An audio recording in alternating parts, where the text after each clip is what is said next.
Welcome. Welcome to the May 15th, 2026 Beans, Beef, and Boeing edition of this vlog. So, President Trump is wrapping up the summit in China right now.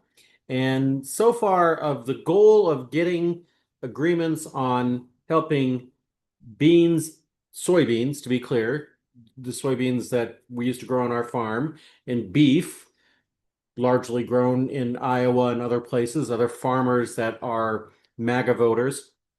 Getting some agreement on those two things so far seems to have eluded the president, but uh, they decided to announce that Boeing is a winner, that they've agreed to buy these 200 jets that they'd already agreed to buy, but doesn't matter. It gives Trump a win that he's able to say, I got these jets, and so yay, whatever.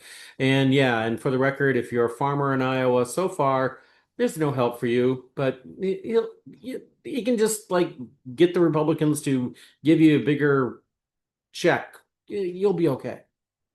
Um, it's funny to watch the ceremony where they first met. Trump went up and did his awkward handshake as he always does, and Xi kindly allowed him to hold his hand and to hold it and to hold it.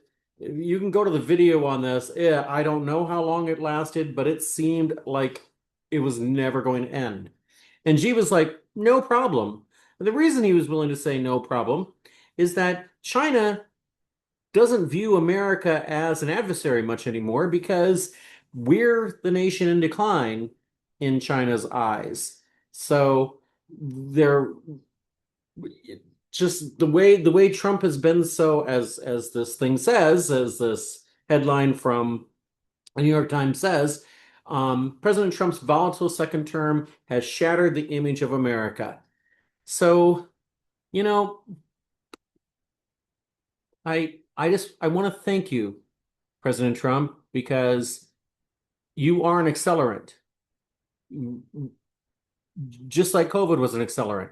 COVID made us realize that we can do things differently than we did before. For me in education, we definitely learned that we can teach online.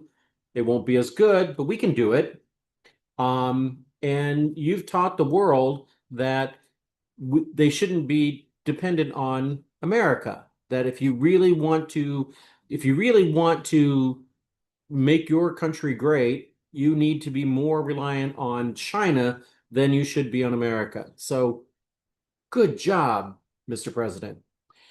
Um, I'm cutting this one short because when in 1980 I was 12 going on 13, and that summer David Letterman had debuted his morning show. I watched every episode, loved it. Um, and then when I had to go back to school, my parents had a VCR, a Betamax. I'm really aging myself on everything here.